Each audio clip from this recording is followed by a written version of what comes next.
back, everyone, to the Phelan-McDermid Syndrome podcast, sharing research, progress, and hope. For those of you I don't know, I'm Amanda Bergen. I'm the Director of Communications at the Foundation, and I have the honor and privilege to be able to record this specific episode while Dr. Lauren Schmitt is out on paternity leave. So really excited to be here with you guys today. And today we have three team members from Jaguar Gene Therapy, Dan Gallo, Kate Neer, and Gina Newton. We're so excited to have them here today to provide our Phelan-McDermid Syndrome Foundation community updates on the JAG201 gene therapy trial. Thanks for coming on today. Thank you for having us. Happy to be here. Awesome. Well, we want to jump into, individual introductions, but I think if we could just take a minute, I would love for one of you guys to share a brief, history and introduction of Jaguar as a company, but also a quick overview of JAG201. There might be some new families out there, or some recently diagnosed families, and so really just taking a minute to pause and start there. What I would say is, while JAG201 is one of several clinical trials specifically for Phelan-McDermid syndrome right now, this is the first and only gene therapy trial available for individuals with Phelan-McDermid syndrome. Well, I can start, Amanda. I can give a brief overview of Jaguar as a company. So Jaguar Gene Therapy was founded in 2019 with the mission to accelerate gene therapies for patients living with severe genetic diseases. We're based in Lake Forest, Illinois, and that's about 30 miles north of Chicago. Our founding team was also the team that developed and brought to market the first gene therapy treatment for spinal muscular atrophy, or SMA. So we've got some experience there. After seeing the transformational impact that gene therapy had on families with SMA, our founders wanted to bring that same level of impact to other diseases. So that's why they created Jaguar. Currently, Jaguar has 3 gene therapy programs in our pipeline. First, of course, is JAG201 for SHANK3 haploinsufficiency, or Phelan-McDermid syndrome. I'll let Dan provide more details on that program in a second. We also have JAG101 for galactosemia. Galactosemia is a metabolic disorder that's caused by mutations in the GALT gene, which lead to a severe deficiency in functional GALT enzyme, and that causes a toxic buildup of galactose in its metabolites. This buildup of the toxic metabolites is a life-threatening medical emergency in newborns, and it can contribute to lifelong cognitive, neurological, speech complications, as well as primary ovarian insufficiency in girls and women. So JAG101 is currently in preclinical studies. We also have JAG301, which is for type 1 diabetes. JAG301, which is also currently in preclinical development, works to address the root cause of type 1 diabetes by producing functional beta cells using the PAX4 gene, which converts alpha cells to beta cells. So with that, maybe Dan, do you want to talk a little bit in more detail about JAG201? Thanks, Kate. Happy to.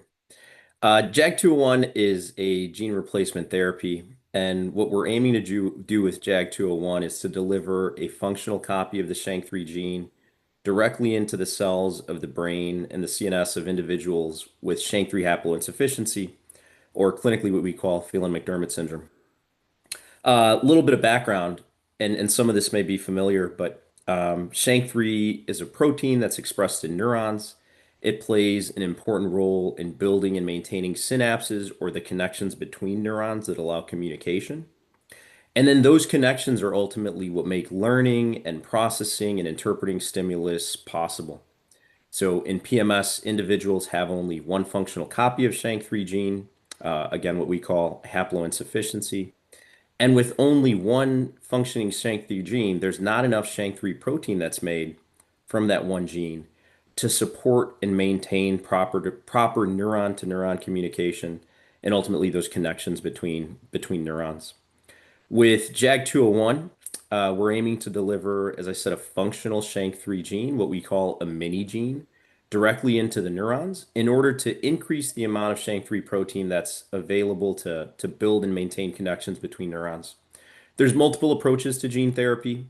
With JAG201, what we're doing is we're leveraging what's called an adeno-associated viral vector, often referred to as an AAV vector. And this is ultimately the vehicle or the vector that we use to deliver that functional SHANK3 gene into cells. And so just a little background on what that means. With a viral vector, it's called a viral vector because it's made up of certain but not all components of a virus. And specifically, it consists of the outside part of the virus, what we call a capsid shell, which is made of protein. And that shell houses the gene of interest, in this case, the SHANK3 mini gene. That capsid shell can interact with the cells of interest to deliver our gene. And then we use AAV for a couple of reasons. This is the one we've selected. It's effective at delivering genes of interest to target cells. And it's also largely thought to be non-pathogenic, meaning that even if in its natural form, it's not thought to be capable of causing illness. Thank you so much for that. It's always good to rehear it, even as a more seasoned family member. But I really appreciate the overview and just all of the work that you guys are doing. It's really incredible. So thank you. So now that we're up to speed on Jaguar Gene Therapy as a company and the JAG 201 specifically, can each of you dive a little bit more into sort of your role at Jaguar Gene Therapy? And any background you think that you would like to share, but specifically, what part have you guys played in JAG 201 for Phelan-McDermid syndrome? Sounds great. Yeah, I'm happy to kick us off. I lead our clinical development and our medical affairs groups at Jaguar. For background, clinical development is the part of the company that focuses on designing our trials and executing our trials. In this case, our clinical trial for JAG 201. And we work with the regulatory bodies like the FDA to gain agreement on the design of our trial with the goal of working towards an eventual approval for our treatment. The other part of the team that I lead is medical affairs, and that's the part of the company that's focused on communicating our science and our data to clinicians and researchers with the goal of educating and supporting ongoing research activities to address incoming requests for medical information. And eventually, if we can get to an approval, this would be the part of the group that would, again, educate clinicians to help them make informed treatment decisions with regards to how to use an approved treatment. In terms of my background, I've been with Jaguar for 4 years now. I'm a scientist by training. I hold a PhD in cell and molecular biology. Was at Northwestern for a large number of years working on that before moving into drug development. And I've been in drug development for about 15 years. Most of that time has been spent in the rare disease space. I've worked at both large pharmaceutical companies as well as startup biotech companies that are much earlier in development. Before coming to Jaguar, I led med affairs and advocacy for a rare disease focused company where I spent about 5 years working to bring a medicine to the clinic. It was the first FDA approved treatment for a rare pediatric neurodegenerative disease known as Niemann-Pick disease type C. I think I might just close my intro by saying, like many of my colleagues here at Jaguar, I'm completely inspired by our families in the PMS community. I think the goals and aspirations that families have for their loved ones affected by PMS are at the center of what drives me every day in my role. I truly believe we have a unique opportunity to make a difference in addressing the unmet need in PMS with JAG 201. And I feel privileged to be able to do this work and come to work every day with a dedicated team that is focused on doing everything we can to bring JAG 201 to the clinic as safely and as quickly as possible. So with that, I'll turn it over to Kate. Jan. I lead corporate communications and patient advocacy for Jaguar. I joined the company in early 2021. I've spent the vast majority of my career in the pharmaceutical and biotech industry.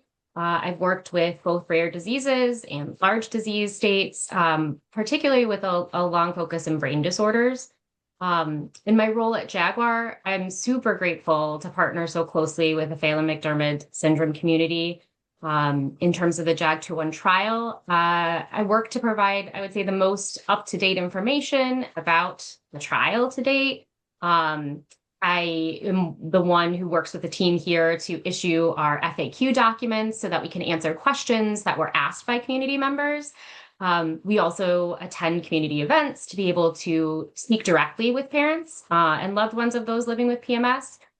We attended the PMS Family Conference last year and are looking forward to attending again next year in Colorado. I also gather insights and feedback from community members on various aspects of the JAG201 program and make sure that those get shared with the broader Jaguar team so that they can be incorporated into our programs. For anyone looking to talk to me at any time, I can be reached at patientadvocacy@jaguargenetherapy.com. So definitely don't be shy. And like Dan said, the families whose loved ones have PMS are always at the forefront for me. I've learned so much in talking with individuals over the past, 4+ years about their families, journeys, their challenges, some of the triumphs, some loss and hopes. And so I've been incredibly privileged to be able to do that. And it definitely drives me every day. Outside of work, I'm a mom, although I guess also a mom during work hours as well. But I enjoy spending time with my family and occasionally, doing some cooking and baking and things like that. So anyway, it's great to meet those of you that I haven't met. And maybe Gina, do you want to introduce yourself? Yes, thank you so much. So, hi everyone, I'm Gina Newton. I lead development operations at Jaguar. I've been with Jaguar for the past 2 years, and it's honestly flown by because this work is super inspiring, and it's just such an honor to work within the PMS community. I have spent about 25 years in drug development operations, between small and large companies. And I just, in general, feel so privileged to work on the JAG201 study. So development operations sort of sits within clinical development, and I really oversee the study to ensure that we're conducting the study with high quality and within regulations, and that we're collecting the highest and most complete quality data so that we can show evidence that JAG201 is safe and we hope effective. Like my colleagues, I can't stop thinking about the PMS families and communities. I am just in awe of all of you. I'm super impressed by the savviness of the families when it comes to the questions they ask about JAG201 and the trial. And it truly, this does not feel like work for me because of just what a wonderful community it is to support. So thank you again for having us on. Thank you so much. It's so nice to be able to hear a little bit more about the work you're doing, but also just to, for those actually tuning in and watching this recording on video, be able to put a face to the name and to the work and to the, JAG201 that everyone's sort of so focused on. So I really appreciate that. And speaking of that, it leads me to the next question, which is, we've been meeting as PMSF and Jaguar monthly and regularly for some time now. And, as PMSF, our partnerships with industry and pharmaceutical companies like Jaguar are really focused on making sure that we are including the patient and the family voices and, making sure that that's shared back with you guys every step of the way. Can you take a little bit of time to share with our community the importance of the relationship with PMSF and some of the things that we've, consulted on? Sure, I'd be happy to. I mean, first I'll just say Jaguar is very grateful to have built a strong relationship with PMSF over the past, 5 years now, I think.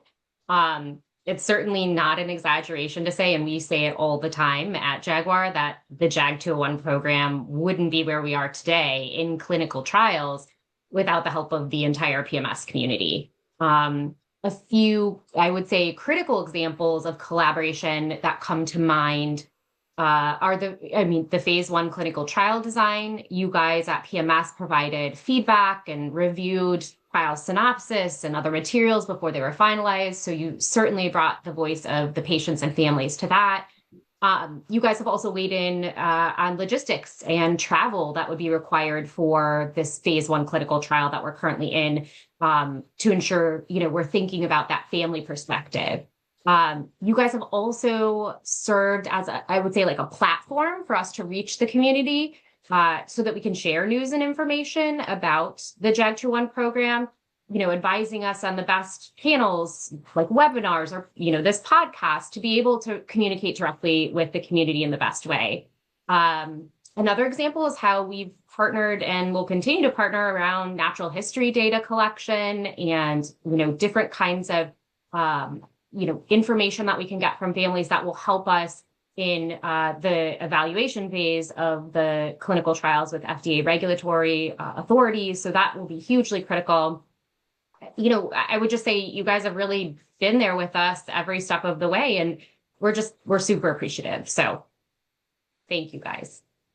Thank you. I mean, I think the feeling is mutual. We really are honored and privileged to have the relationship that we do. And I think I just want to take a moment and also thank our families because, without their voice and taking the time to ask the questions and share sort of what's on their mind and provide feedback along the way, because we know that, we wouldn't be where we're at today without that. So, also just thanking the families for that and for their time. So let's get more into the details on JAG 201. I think definitely things on people's mind and things that we've been hearing. But currently, we know the trial is open. It's at 3 sites, which we've shared with the community. So we have your first site that started at Mount Sinai in New York. We have Rush University in Chicago, and then most recently, Boston Children's in Boston. How do you guys think about site selection, and how did you choose these 3 sites? I can address that. So, well, all 3 of these hospitals are obviously well-known, respected research hospitals, and Doctors Kovlevson, Dr. Barry Kravis, and Dr. Sirvastava care for many PMS patients and their families. And to be honest, I have never witnessed, research staff and physicians that are so committed and, dedicated to their patients and their families. All 3 of these physicians have weighed into the protocol, and as we evolve through the trial, we learn things and we amend the protocol, and we really sort of rely on them for their expertise. And so ultimately, these 3 physicians are just highly respected, super savvy with PMS, committed to their families, and they just really are on a mission, as we are, to bring these therapies to the PMS community. And again, we hope to determine that JAG 201 is safe and effective. Thank you for that. And yes, I think you're right. A lot of people know those names and they are very well respected in our community. And one of the reasons why our community might know them is through the PMS natural history sites, which so these 3 sites, as we know, are a part of that as well.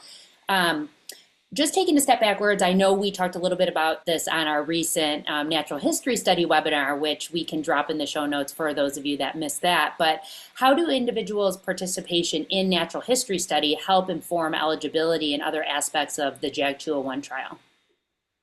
I'm happy to speak to that a little bit and, I think give a little bit of background and also recognition, just how critically important natural history is and recognizing, those contributions and how much effort goes into generating natural history data. Much of what we know about the phenotype or the clinical presentation of PMS has been informed by data collected from the ongoing natural history study run by the DSC, or the Developmental Synaptopathies Consortium. These learnings have been, for us, essential in helping design our first in human clinical trial for JAG 201.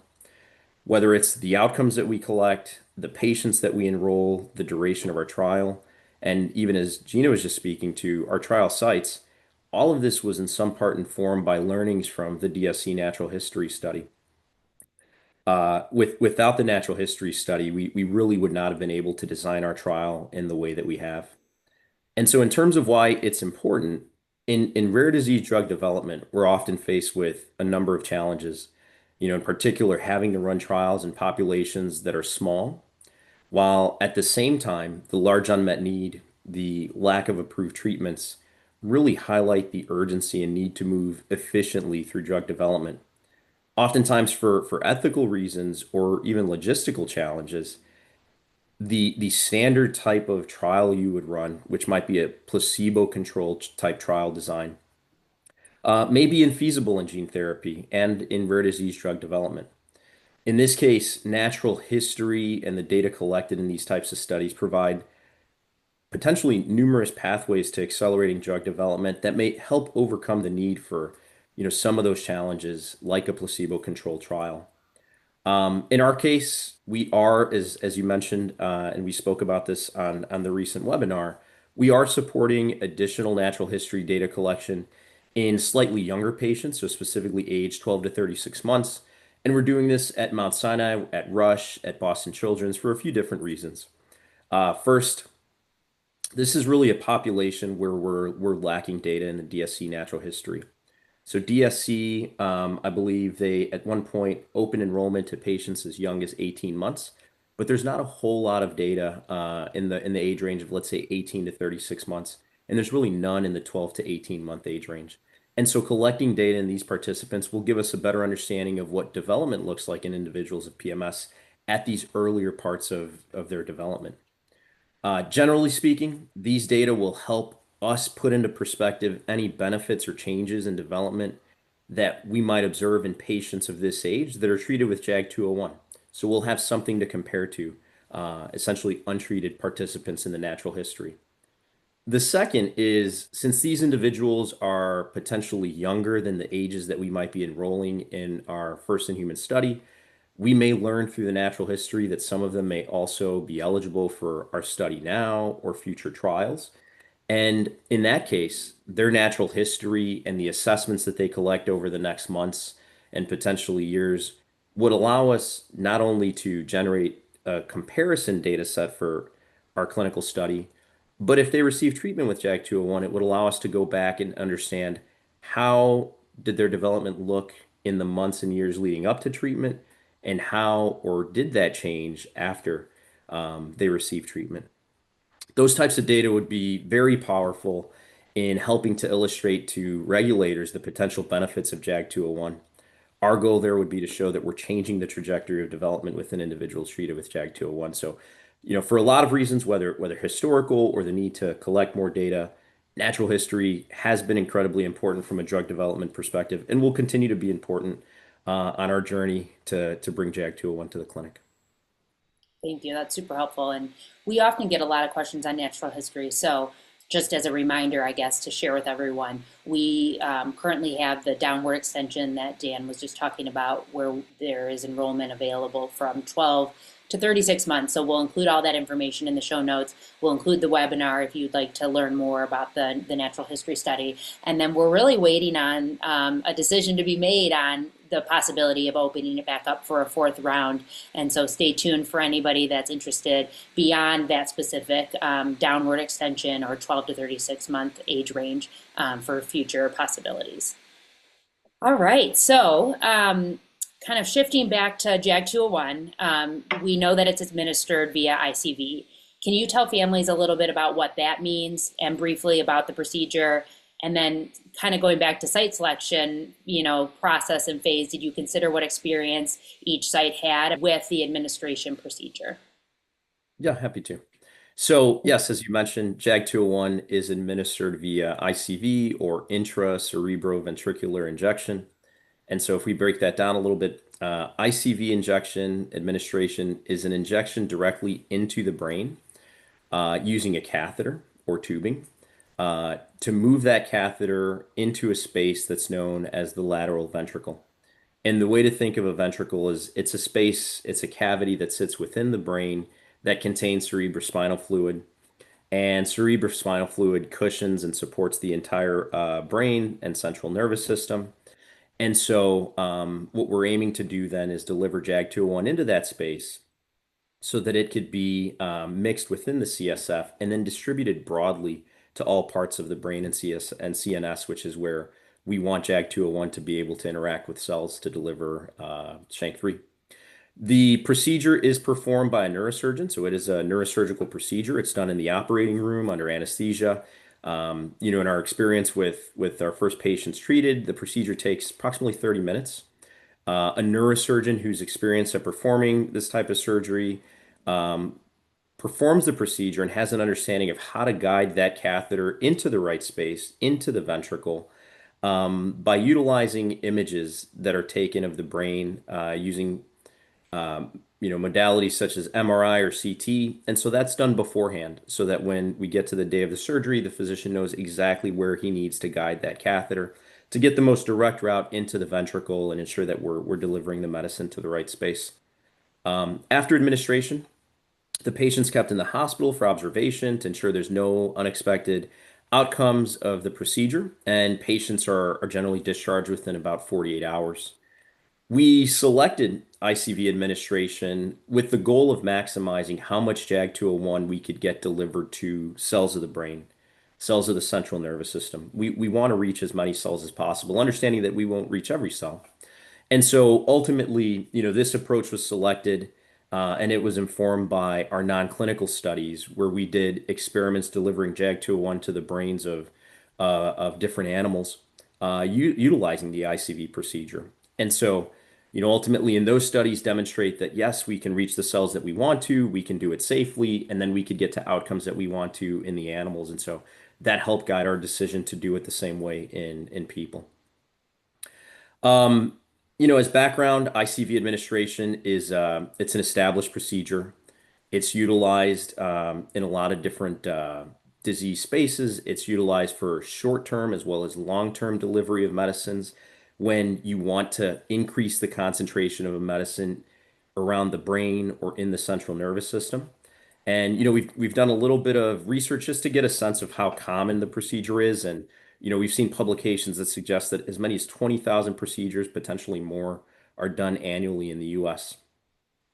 And then, to the last part of your question, again, to go back to what Gina said, we try to be as thoughtful as possible in selecting our clinical trial sites. And absolutely, when it comes to the ICV part of the administration, we absolutely consider the capabilities of these institutions as well as their experience and the expertise within neurosurgery.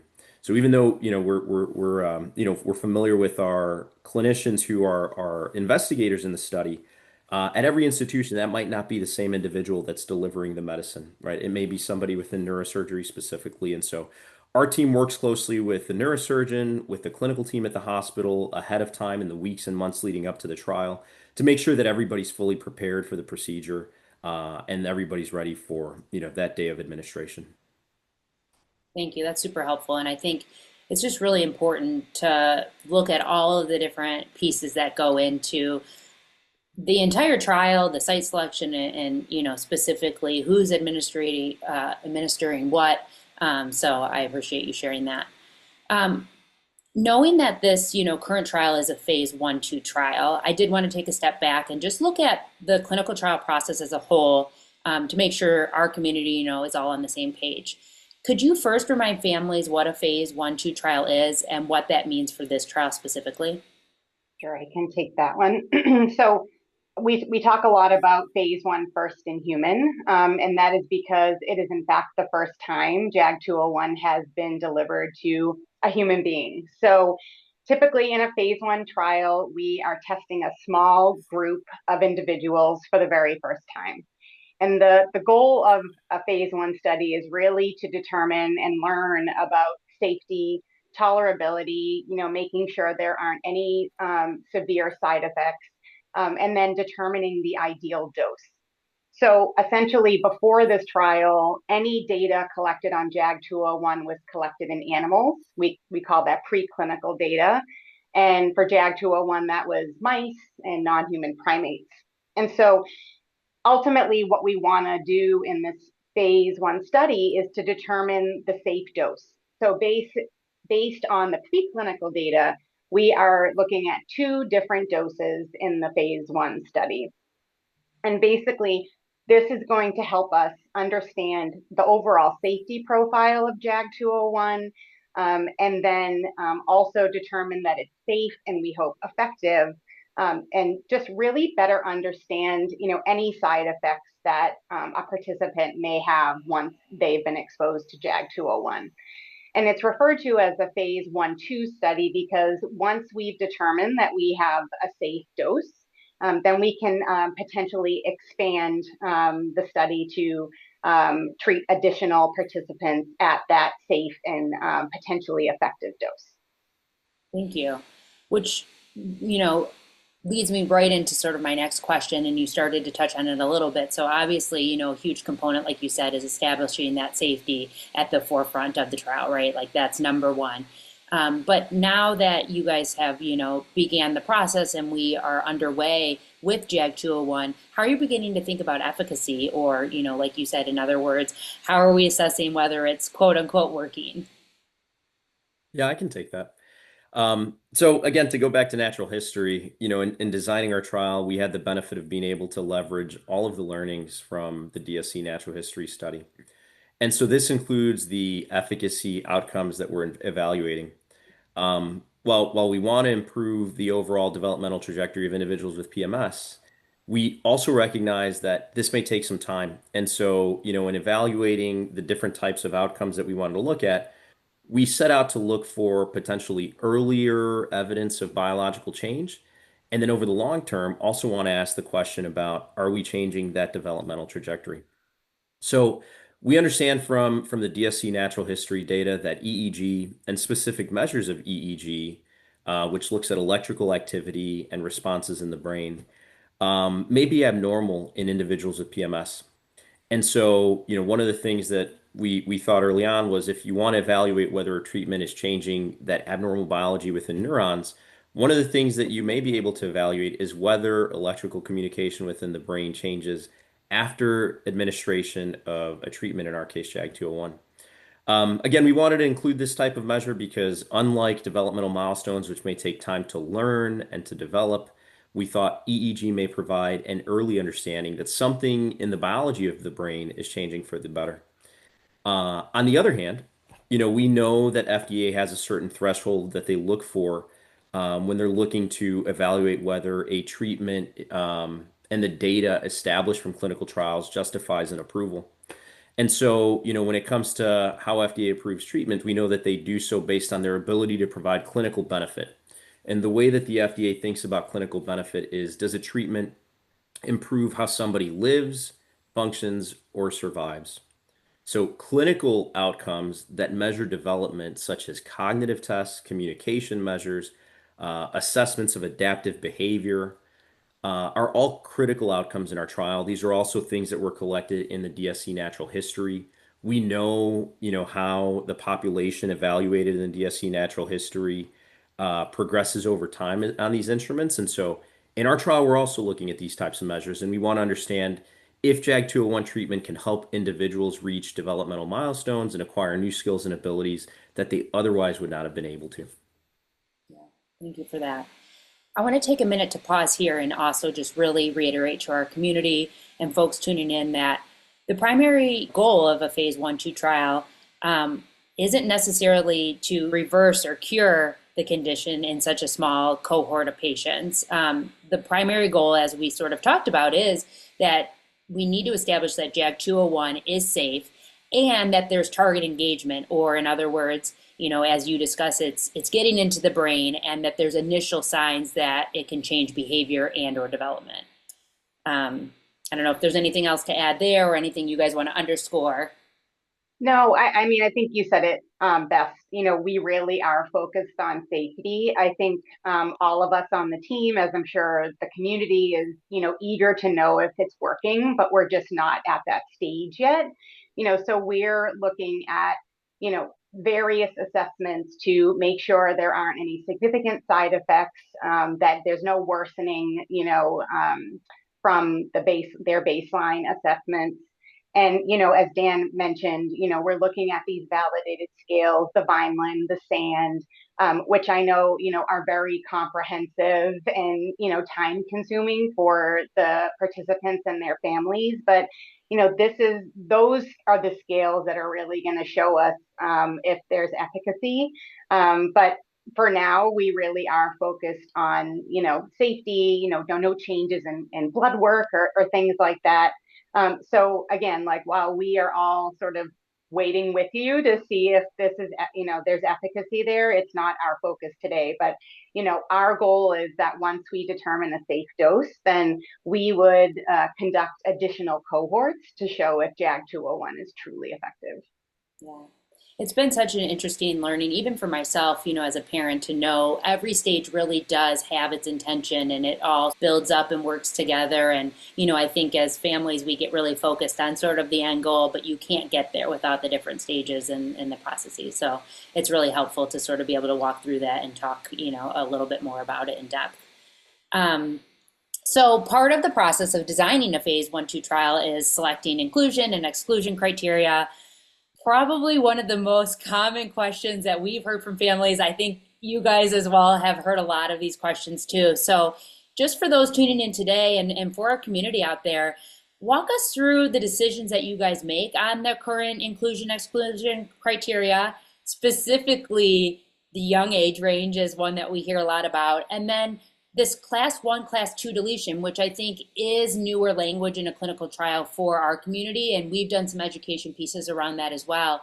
But how did you guys think about those things when sort of nailing it down for JAG 201? Yeah, I'm happy to speak to that, and we could break it down and make sure we touch on each of those. Um, I think I'll start by saying our intent with JAG 201 is to develop a treatment for all individuals affected by PMS. But we have to start at a particular place.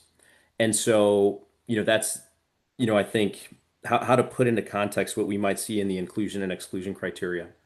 In designing our first in human trial, we recognize we have this one first opportunity to demonstrate whether or not our treatment is safe, but then also to explore the potential for benefit in this population.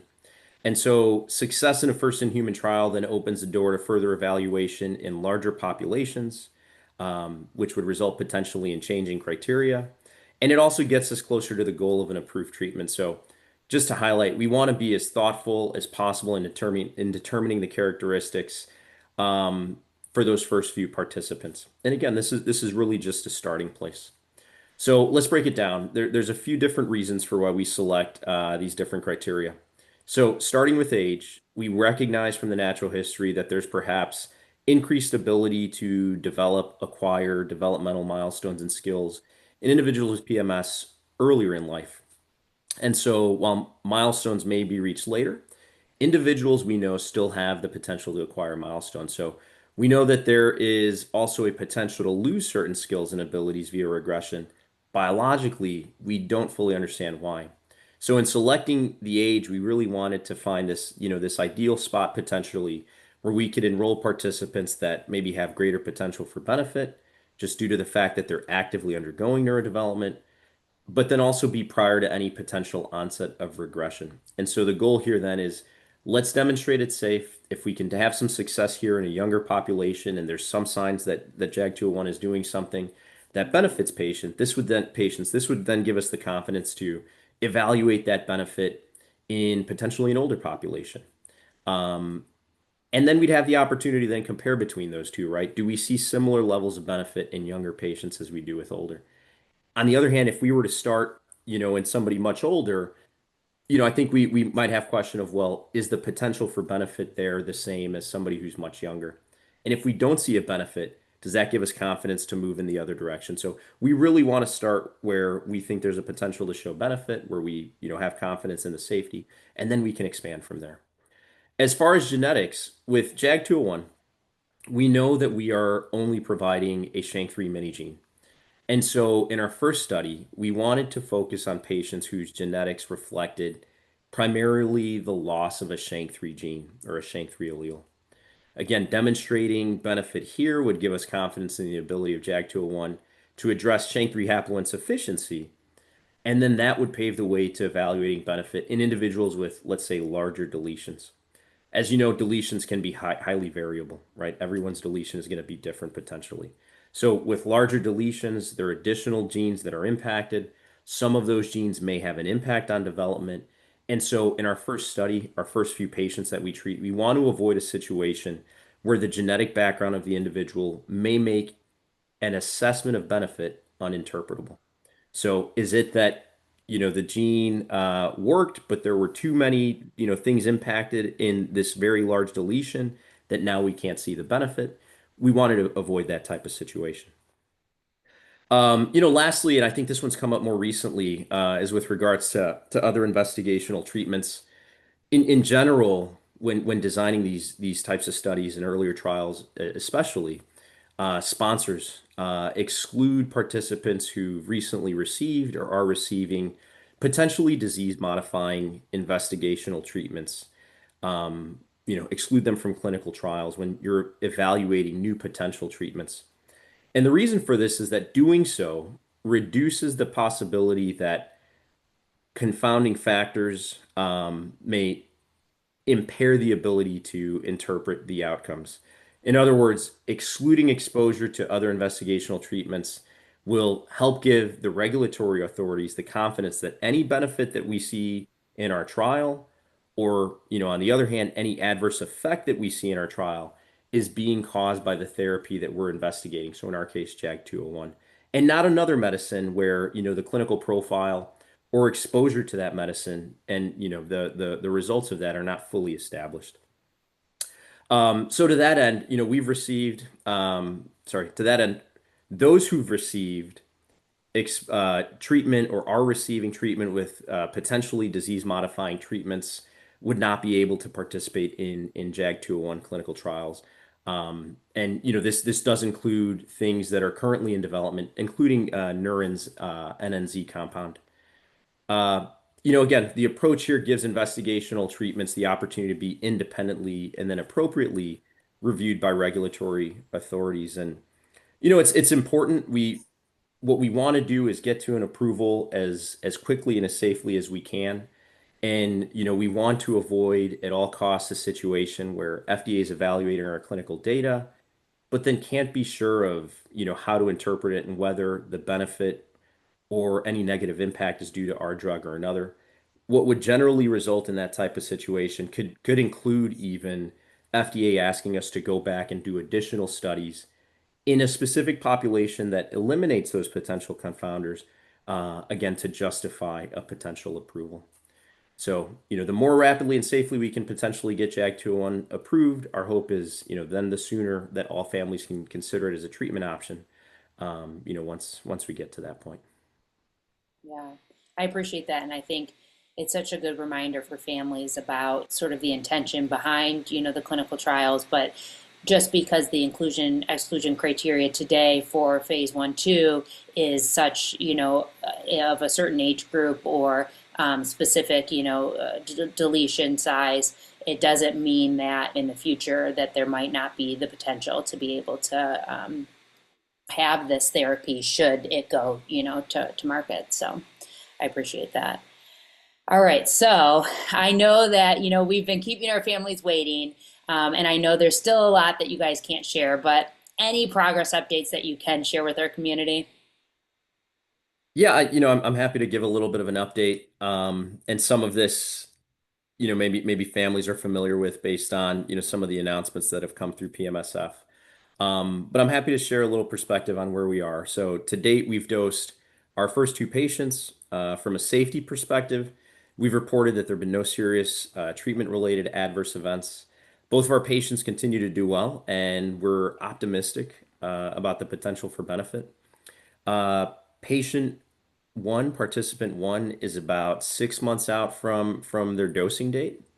And then our second dose participant is closer to that 3-month mark post-treatment. We are currently on track to dose our third patient in the next month or so. And we're aiming to complete enrollment in this first in human trial by about the third quarter of next year. We are really looking forward to sharing more updates on the outcomes, including some of the stuff that we talked about here today. And ultimately, we'll be planning to present preliminary data from our patients at conferences in 2026. Yeah, we're excited to have you guys there. And what an amazing milestone. Thanks for sharing that update. And we look forward to hearing more as it continues to evolve and you guys get more information.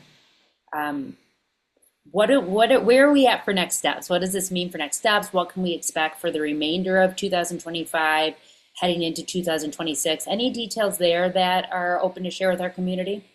Yeah, again, priority will be to continue to follow our patients, make sure that everybody continues to progress through the trial safely, and then continue to collect data over the coming months and years. ultimately, as I said, we aim to complete dosing for this first in human trial in about the third quarter of next year. And then with the data that we collect in these patients, we would aim to engage with regulatory authorities, the FDA, as early as next year to start to gain alignment on the pathway to a registrational trial. And that trial would ultimately generate the data that would support an approval. So I think as we get a little bit further along in our dosing cohorts and have an opportunity to evaluate the efficacy and safety outcomes, we'll definitely be looking forward to share additional updates on the path ahead with the community. Yeah. And to dive a little bit more into that, so I think that's really great, and we will continue to share that information out. As you think about this next phase and the potential of where it could go, we talked about this a little bit ago, but I guess I'm going to double click here on the inclusion criteria. Could it potentially expand for the next phase? Also, another question that we get quite a bit is, what about expansion to other countries? Are you guys thinking about any of those things as you sort of build out the pipeline and think about sort of the future? Yeah. So yeah, both great questions, and of course we're always thinking about these. We know that these are top of mind for families. As we mentioned, our goal here is to ultimately utilize the data that we generate in this first trial to gain agreement with regulators on the design of our registrational phase trial, so the trial that would support an approval. Within that registrational phase, our goal, we'd also be aiming to expand the inclusion criteria to potentially include some of the groups that we mentioned, potentially individuals with larger deletions, individuals older than 2 to 9 years old. We're definitely looking forward to being able to share more about our current trial, including outcomes from the first patients that we've treated in the months ahead. And again, depending on these outcomes, evaluating how we can expand that population, really underlining that in developing JAG201, our goal remains to develop a treatment for all patients with PMS. We don't currently have plans to expand our trial into other countries, but certainly we're thinking about how we get to an approval and what a pathway looks like for an approval here through engagement with the FDA. And should we find a path to approval, that would open up the door to approvals and access potentially in other countries. Just Thank you. to Dan, if I could add, sorry, just to, as we're thinking about the future and what that looks like, um, you know, with all this work ahead of us, right? As Dan just outlined, it's going to be super important for us to maintain the close relationship we have with you guys at PMSF and the whole community. So, we're going to have to continue to rely on your feedback and insights and experiences, because that will inform the JAG201 program as it progresses over the next months and years. And we'll also continue to be transparent and timely and consistent in informing everyone of where JAG201 is with its progress. As Dan said, hopefully we can share additional data next year with the community and the public in general. And as a reminder, I just wanted to say too, we've mentioned it a few times, that you can access our latest FAQ documents with, via you guys with PMS. Certainly, you guys always have our latest information. We also have it on our Jaguar website on the patients and caregivers page, so you guys can always check there. We do try and update it, with the latest questions. In fact, we as a team, I know, Amanda, we talk a lot about, does it make sense to add a question in or update a question's answer based on questions that we're getting, both you guys and we're getting from the community. So we try and do that often as well. So like I said, the latest version PMSF always has, and then you can find it on our website. But, again, this partnership for us is very, very critical. And I just wanted to say thank you for that now, but also for that in the months and years to come, because it's going to continue to be super critical for what we're going to be doing. Thank you, Kate. I really do appreciate that. And I mean, even this morning as we had a meeting together, as our regular monthly meeting, it's always so great to be able to have those conversations as we think about the future. And our mission at the foundation is bringing those family voices and patient stories forward and really considering them every step of the way. And so, as we went through today, I hope the message is clear that, safety is always number one. but we're not forgetting about all the other aspects of the daily lives that our families, deal with day in and day out. And, as much as we continue to hear from this community that we're speaking with today, we will continue to bring that to Jaguar. And I know how much you guys take it to heart. So we appreciate that partnership and that continued conversation and collaboration. So it's definitely mutual. Going back a little bit to the timeline, I just want to sort of wrap up that conversation because I do know that this is an area where you hear 2026 and 2027, and in some ways it feels so exciting, but it also can feel a little discouraging to our families in knowing how long that this process can be. Science is never going to be fast enough, right? For those that live with Phelan-McDermid syndrome day in, day out. I know I can speak to that as a mom and caregiver of someone with Phelan-McDermid syndrome. But I also want to highlight the fact that this is the first in-human gene therapy trial that has started for Phelan-McDermid syndrome. It's such a huge milestone. And nothing can get to the market without these, initial steps that we discussed today. And so it is so important to talk about what that looks like and why we have to go through all of these things. And, I was reflecting back on my journey. My daughter was diagnosed in 2017. And so it's been almost 8 years. And when she was diagnosed, there was nothing on the horizon. I remember, feeling a little bit hopeless, and just to see even where we've come in these 8 years, it really is incredible, and it's really an exciting time. And so we appreciate, again, all the work that you guys are doing and the partnership that we have, because we wouldn't be here today without it. So I just want to take a minute and say thank you so much, Dan and Kate and Gina, for being here today. I know that we will continue to eagerly be waiting more and on the edge of our seats for more updates. And we'll continue to communicate with and to our PMSF community anything that comes our way on recruitment needs to our community, as well as updates. So thanks again for being here. Thanks to the community for tuning in. And until next time. Thanks so much, Amanda. Thank you. you.